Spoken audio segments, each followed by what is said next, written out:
things you're going to work on from this point forward? Well, you know what, Jim, I think the progression has been pretty good, you know, and you can see bits and pieces of it at a time, especially in the first half when we're fresh. A lot of times in the second half, when I start throwing out a lot of different combinations in terms of the lineups, where guys are a little tired, we don't execute as well, nor do we play as good a defense on that end of the floor. So we just want to keep getting a little bit better every day, which I feel like we're doing. We're getting a little bit better. We're getting a little bit more comfortable. Having said that, we've only put in about 35 to 40% of what we're going to do offensively, so we still have a ways to go. And we have to be patient with our guys because they're learning it, they're grasping it, but it's a lot that we've thrown at them. And when they become very good at it, it's going to be a lot of fun to watch. Defensively, we're pretty good, except when we gamble and when we don't get back in transition. And we don't get back in transition because we're ball watching a little too much when somebody penetrates. When one of our perimeter guys penetrates, our other two guys don't necessarily do a great job of getting back. So we just have to keep working on those things fundamentally defensively, and we'll have a chance early on to be really good defensively and solid offensively. Is camp going in different stages for you? Because do you, like say the first part of camp, you do one thing, work on conditioning, and then maybe towards the last half of camp, you work on coaching philosophy? Well, yes, it does go in stages, but it's more or less that we just want to throw stuff at them right now and see what sticks, see what they're learning, what they're capable of learning, and how quickly they're capable of learning. But these first 4 to 5 games, I'm still looking at a lot of different things. And so whether we win or lose, again, knock on wood, we'd love to win, but you know, I'm not going to sacrifice trying to win a basketball game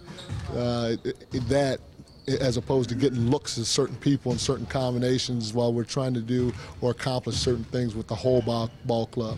You know, the last 3 to 4 preseason games, the last 3 for sure, we'll try to get after it and see if we can play our starters into the second half and let them finish the game and see if we can try to get a couple of wins. So that's what we're doing right now, and until we get past the 4th game, maybe past the 5th game, we'll start trying to hone in and try to do some things like what we'll be looking at in the regular season. Mike, what did you like individually about your one-on-one defense the other night? I thought our guys were intense, and I thought they did a great job of keeping the ball out of the middle of the floor.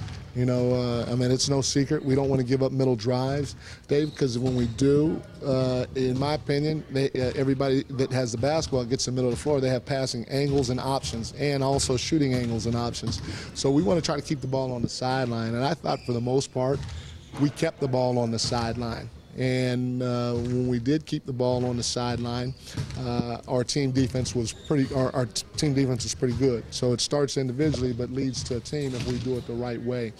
A couple of times we gambled, and you know, when we gambled, it puts us out of position. But you know, it's the preseason, and we're working on a few things, so I'm okay with it right now. Transition defense, 3 things off the top of your head that just need to get better as you get ready for the season opener? Well, we gotta have better floor balance, especially when one of our perimeter people penetrates and shoots the ball, and/or penetrates and passes the ball. Our other 2 guys got to recognize it. They can't crash the glass.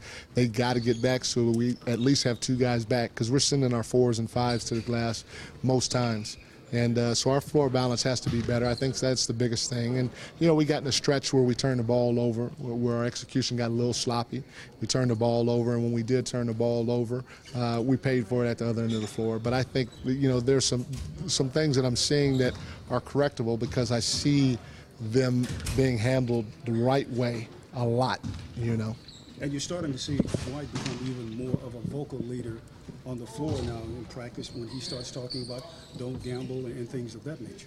Yeah, you know, Dwight, I think by nature he's a vocal guy. I think he likes to talk, you know, out there. He's got a great smile, and he's very charismatic. And the one thing that we know that he does, you know, with Steve Clifford being with him in Orlando, he does talk out on the floor, especially defensively. He's like a quarterback on the backside when it comes to anchoring the defense. So him being vocal, him communicating is a good thing for everybody on this team because it makes our team defense that much better. It seemed as though Metta World Peace was very talkative when we came in. Is he usually like that every day at practice? Yeah, practice. I mean, it gets intense and it's fun. It's fun to see practice getting a little intense. Guys want to win, they want to get better, and so it's good to see. And whoever talks, I always welcome it. You gave Darius Morris some good run at that point spot. What'd you like about him? I thought he did some good things, when he played the backup point guard position. I thought at times he organized his team, but then at times he didn't, and so that's something that he's got to continue to work on when it comes to running that second unit. He's got to get him organized, and then he's got to pick up full court defensively, and I thought he did a nice job doing that on the defense end of the floor.